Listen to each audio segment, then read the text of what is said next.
Welcome students. আজ আমি two dimensional coordinate geometry সম্পর্কে অর্থাৎ দ্বিমাত্রিক স্থানাঙ্ক জ্যামিতি সম্পর্কে আলোচনা করব। ইতিপূর্বে আমরা রেক্ট্যাঙ্গুলার কোঅর্ডিনেট সিস্টেম সম্পর্কে শিখেছি, যেখানে দুটো অক্ষ থাকে, একটা হলো এক্স অক্ষ আর একটা হলো ওয়াই অক্ষ। এখানে যে কোনো একটা বিন্দু আমি পি, যার স্থানাঙ্ক বা কোঅর্ডিনেট আমি এক্স কমা ওয়াই আকারে লিখতে পেরেছি, যেখানে পি থেকে লম্ব টানার উপরে, তাহলে এই ডিস্টেন্সটা হলো, এইটুকু হলো তোমার ভুজ মানে অ্যাবসিসা, আর এইটুকু হলো ওয়াই, এটাকে বলা হয় কোটি মানে অর্ডিনেটস। তো আমরা এখন 2D সম্পর্কে আলোচনা করব। পরবর্তীতে 3 ডাইমেনশনাল স্পেস শেখা হবে, যেখানে দুটো অক্ষই রয়েছে আর একটা অক্ষ এক্সট্রা, এক্স অক্ষ ওয়াই অক্ষ জেড অক্ষ এরকম থাকবে, সেটা আমরা পরে শিখব। যাই হোক, এখন আমরা কিছু ইম্পর্টেন্ট ফর্মুলা আলোচনা করব, যেগুলো আমরা আগে অলরেডি শিখেছি। চলো তাহলে শুরু করি। প্রথমটা হচ্ছে দুটো পয়েন্টের মধ্যে দূরত্ব নির্ণয়, মানে ডিস্টেন্স বিটুইন টু পয়েন্টস। কীরকম?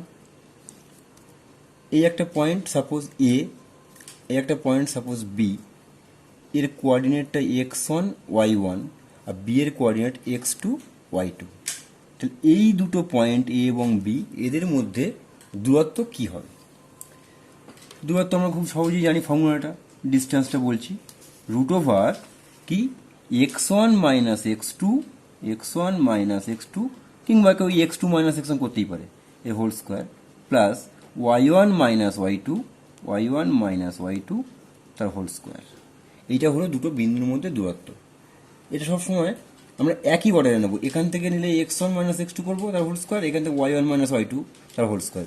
কেউ যদি এরকম করে x2 মাইনাস x1 তার whole square, y2 minus y1 তার হোল স্কোয়ার, সেটাও হবে। তো তোমরা মনে রাখবে একই অর্ডারে করা আছে, হয় এদিক থেকে বা ওদিক থেকে করবো। যাই হোক, এগুলো আমরা শিখেছি। এবারে মূল বিন্দু, এখান থেকে কোনো একটা বিন্দুর দূরত্ব আমরা কি করে শিখবো। তাহলে এ বিন্দুর দূরত্ব কি করে হবে মূল বিন্দু থেকে দূরত্ব? খুব সহজ, x1 মানে মূল বিন্দু কোঅর্ডিনেট 0 0, তাহলে x1 মাইনাস 0 তার whole square plus y1 minus 0 তার হোল স্কোয়ার তার রুট। তার মানে কি শিখলাম? x1 square plus y1 square তার রুট। এইটা হলো মূল বিন্দু থেকে কোনো একটা বিন্দুর দূরত্ব নির্ণয়। যাই হোক, এবার আমরা সেকশন ফর্মুলা শিখব। সেটা কি? সেটা হচ্ছে, ধরো দুটো বিন্দু আছে এ এবং বি, যার কোঅর্ডিনেটটা হচ্ছে একটা x1 y1 আর একটা হলো x2 y2। তো সাপোজ কোনো একটা point P divides externally in the ratio m:n of the line joining a and b. That means a এবং b এর সংযোজক সরলরেখাকে p বিন্দুটি m:n অনুপাতে অন্তর্বিভক্ত করেছে। তার মানে কিরকম হলো? এই a থেকে p, ap is to b থেকে p, bp is equal to m:n। এখান থেকে আমি p যে বিন্দুটা পেলাম, মানে অন্তর্বিভক্ত করেছে, সেই বিন্দুর কোঅর্ডিনেটটা কি হবে? তো সেই পি বিন্দুর কোঅর্ডিনেটটা এরকম হবে m ইন্টু x2, মানে m এর সঙ্গে দূরবর্তীটা m x2 plus n into এর দূরবর্তীটা n x1 by m plus n। এটা হলো ভুজ। আর কোটিটা কি হবে? m তার সঙ্গে এই দূরবর্তী, তাহলে m y2 প্লাস n এর সঙ্গে এই দূরবর্তী n y1 by m plus n। এখন যদি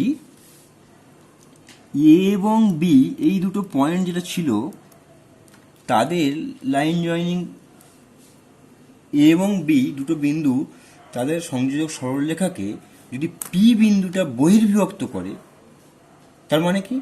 এই যে পি বিন্দুটা বাইরে আছে, মানে এ বি সংযোজক সরলরেখাকে পি বিন্দুটা বহির্বিভক্ত করছে, মানে পিটা এ বিকে এক্সটার্নালি ডিভাইড করছে ইন দ্য রেশিও m:n।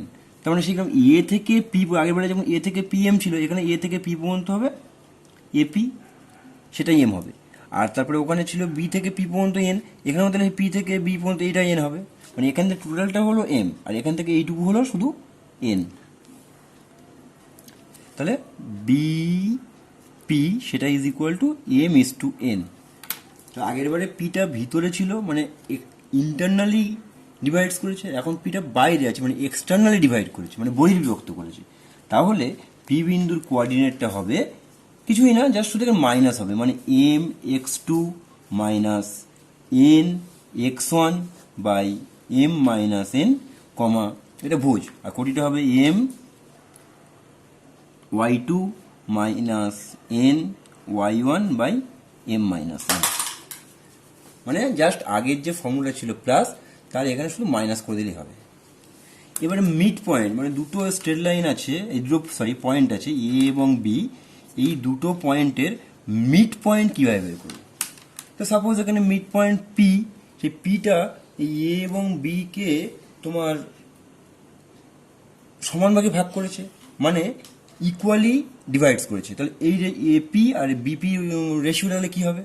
তাহলে 1:1 হবে। তাহলে এর কোঅর্ডিনেট ধরো x1 y1, এর কোঅর্ডিনেট ধরো x2 y2, তাহলে পি এর কোঅর্ডিনেট কী হবে?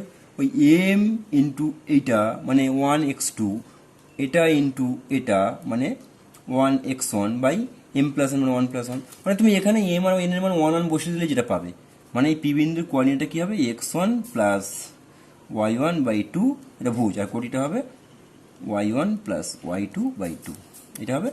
যদি মধ্যবিন্দু হয় তাহলে তার কোঅর্ডিনেটটা পেয়ে গেলাম। এখন আমরা ত্রিভুজের সেন্ট্রয়েড তার কোঅর্ডিনেট বের করবো। এখন ত্রিভুজের সেন্ট্রয়েড বা ভরকেন্দ্রটা কি সেটাকে প্রথম জানা দরকার আছে।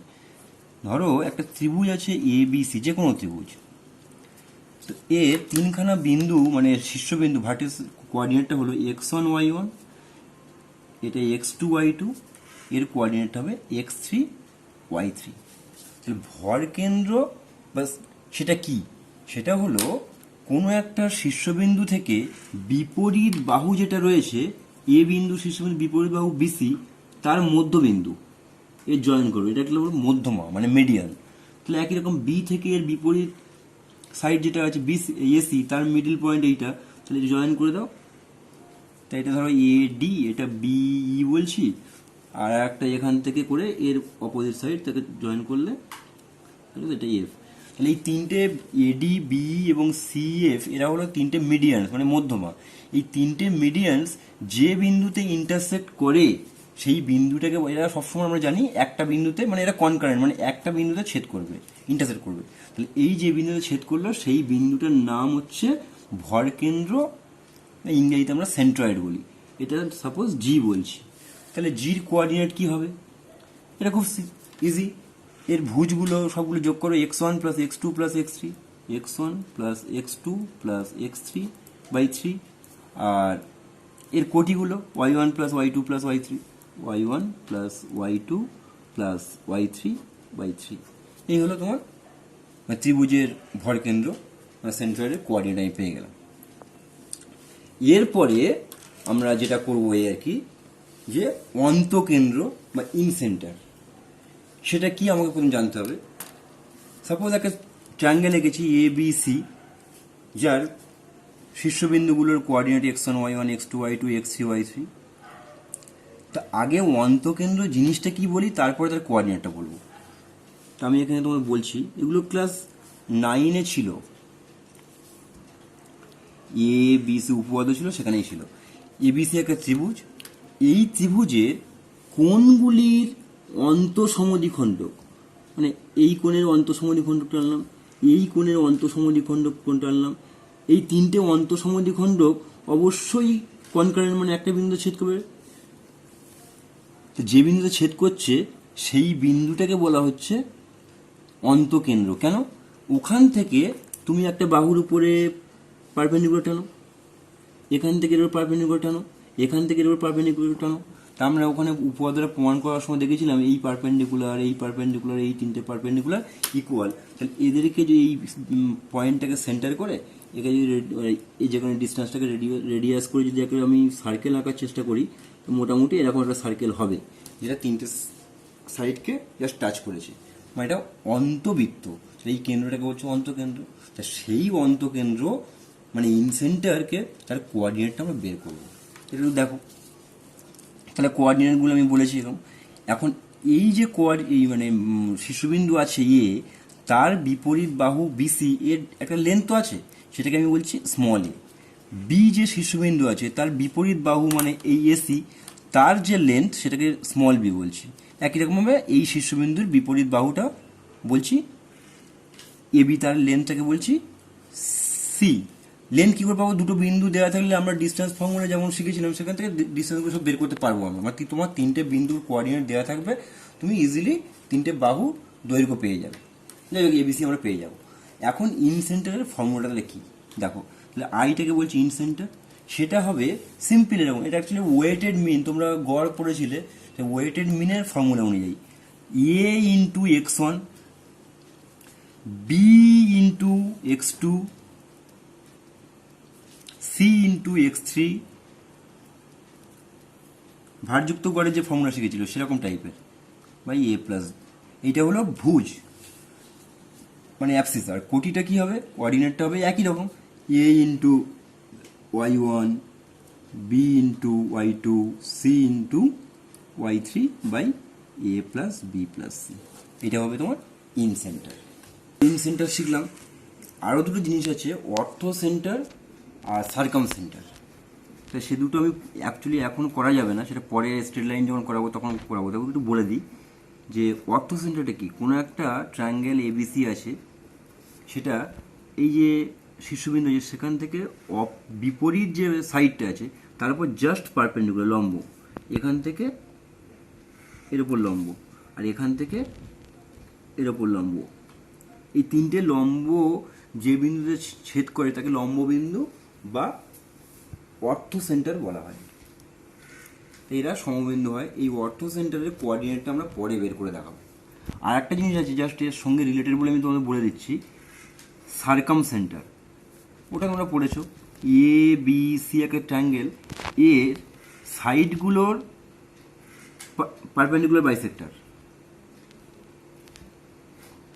মানে বাহুগুলির লম্ব সমদ্বিখণ্ড যে বিন্দুতে ছেদ করে সেটাকে বলা হচ্ছে মানে তোমার সার্কাম সেন্টার। মানে কীরকম, এখান থেকে আমি এটা যোগ করি, এখান থেকে এটা যোগ করি, এখান থেকে এটা যোগ করি। আমরা ওখানে করেছিলাম এই সাইড, এইটা এবার ও বলছি, ও সি, ও এ, ও বি এরা সব ইকুয়াল। তখন এটাকে যে কোনো এই ওটাকে কেন্দ্র করে সেন্টার করে ও এ বা ও বি বা ও সি এটাকে রেডিয়াস করে যদি একটা আমি ট্রায়াঙ্গেল মানে সার্কেল যদি আঁকার চেষ্টা করি তাহলে সেটা হবে। এখানে আমার বেরিয়ে যাচ্ছে। যাই হোক, তো এই যে বৃত্তটা হয়েছে এটাকে বলা হচ্ছে পরিবৃত্ত মানে সার্কাম সার্কেল। তাহলে এই সেন্টারটাকে বলা হচ্ছে পরিকেন্দ্র বা সার্কাম সেন্টার। এই সার্কাম সেন্টারটা আমরা পরে, এখন করা যাবে না, পরে শেখাবো। একটা খুব ইম্পর্টেন্ট জিনিস আছে, সেটা আমি তোমাদের বলে জাস্ট একটু বলে দেওয়ার জন্য বলছি। এটা না জানলেও চলবে, কিন্তু পরবর্তী ক্লাসে লাগবে।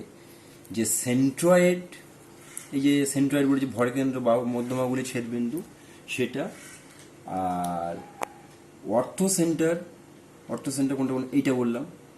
আর একটা আছে সার্কাম সেন্টার, এইটা।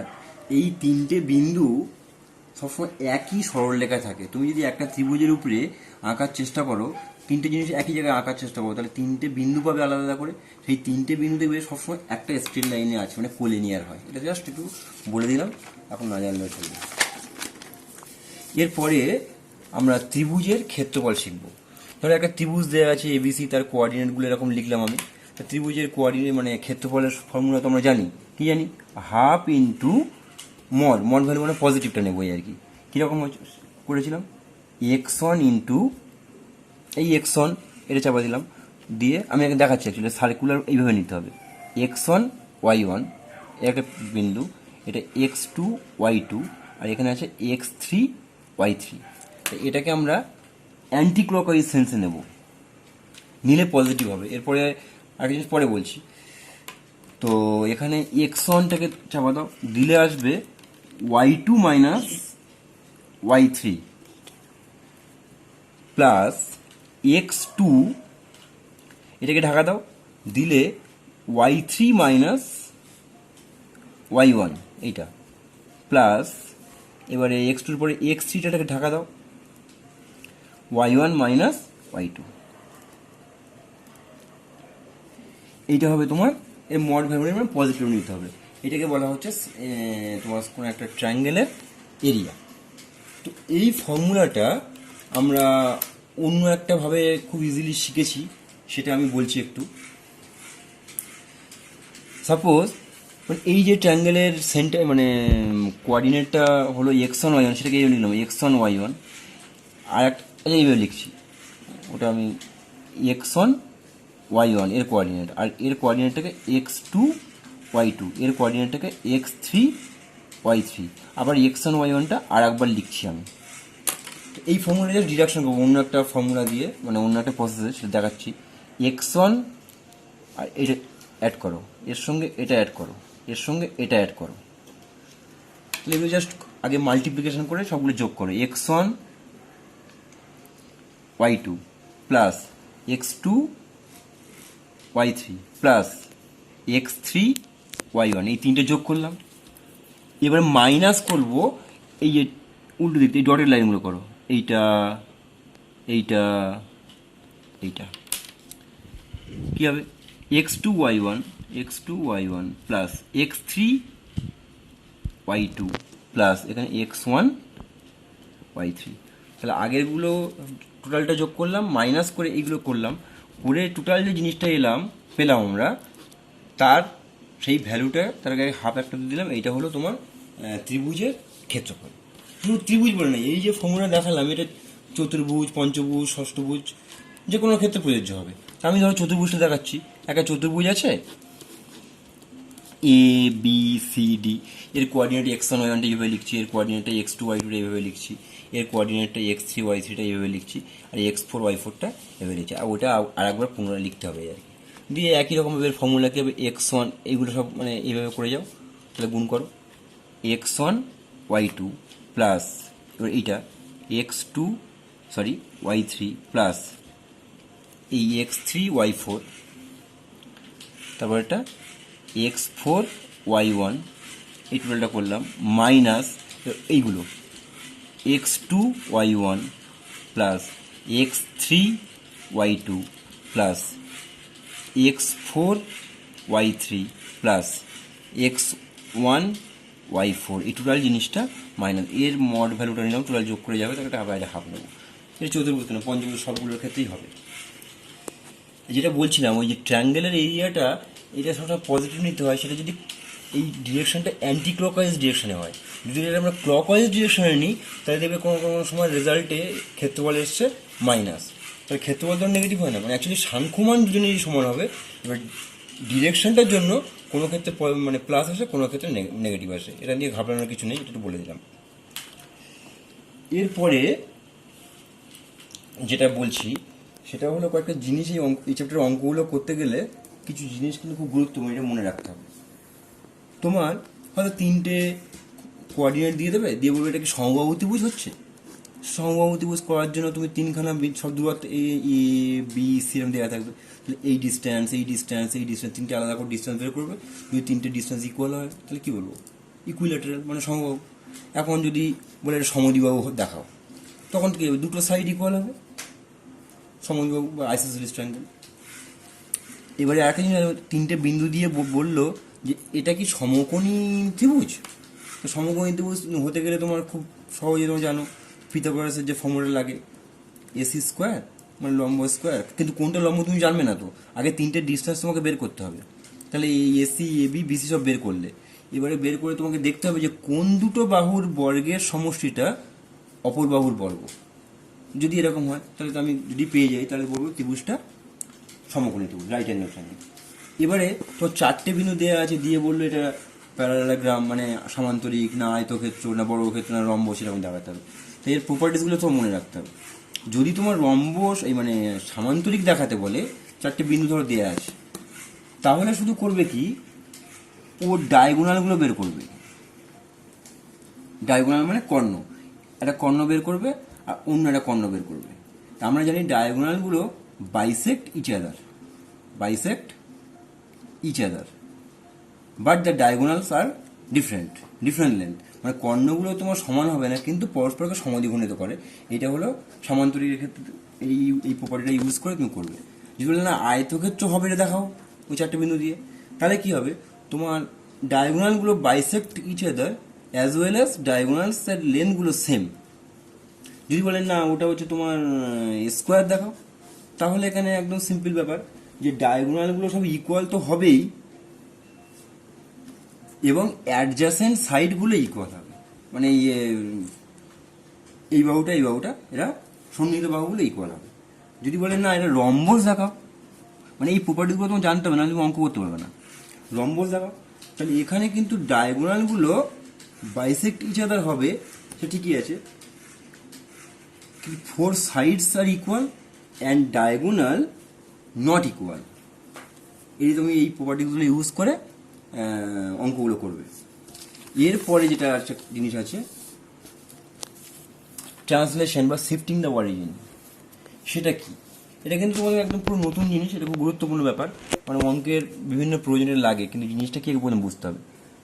সাপোজ দুটো একটা কোঅর্ডিনেট সিস্টেম আছে, যার এটা এক্স অ্যাক্সিস, এটা ওয়াই অ্যাক্সিস।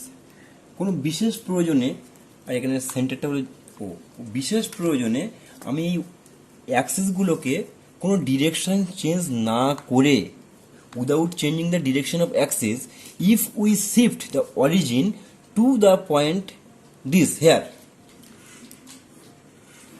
মানে কি বললাম, যে এই দুটো অক্ষের মানে সমান্তরালভাবে নিয়ে যাবো, মানে কোনোভাবে ডিরেকশন এইভাবে চেঞ্জ করবো না, মানে একটা সমান্তরালভাবে এ যাবে, এরকমভাবে যাবে, গিয়ে এখানে গেল। তাহলে এই যে without changing the direction of Axis করে যদি আমি এই অরিজিনটাকে এই পয়েন্টে শিফট করে নিয়ে যাই, তাহলে একটা এই সিস্টেম অনুযায়ী এই অ্যাক্সিসটা চেঞ্জ হবে, ধরো ক্যাপিটাল এক্স, সাপোজ বলছি এটা ক্যাপিটাল ওয়াই। তাহলে আগের সিস্টেমে স্মল এক্স স্মল ওয়াই ছিল, এখন যদি এক্স অক্ষ ওয়াই অক্ষ চেঞ্জ হয়ে এখানে যায়, তাহলে নিশ্চয়ই চেঞ্জ হয়ে যাবে, ক্যাপিটাল এক্স ক্যাপিটাল ওয়াই বলছি। তাহলে এখানে তুমি ধরো একটা বিন্দু আছে এখানে পি, সাপোজ, আচ্ছা এই অরিজিনটা শিফট করে এখানে নিয়ে গেলাম, কোন বিন্দুটা, এটা ধরো আলফা বিটা বিন্দুতে নিয়ে গেলাম। তাহলে আলফা তোমার তাহলে বিটা বিন্দু নিয়ে যায়, আলফা কোনটা, এখান থেকে এই যে এটা ধরো এম বলছি, এটুকু আলফা, আর এখান থেকে এটা তাহলে অবশ্যই বিটা হবে। এখন যদি পি বিন্দুর স্থানাঙ্ক মনে করে এটা ভুলে যাও, এই এক্স সিস্টেম এই কোঅর্ডিনেট সিস্টেম নেই, এখন new coordinate system capital X capital Y. তাহলে এখানে ধরো এর বিন্দুর স্থানাঙ্কটা ক্যাপিটাল এক্স ওয়াই ধরে বলছি, তাহলে ক্যাপিটাল এক্স কোনটা, পারপেন্ডিকুলার টানো, তাহলে এখান থেকে এইটা হবে এক্স আর এইটুকু হবে ওয়াই।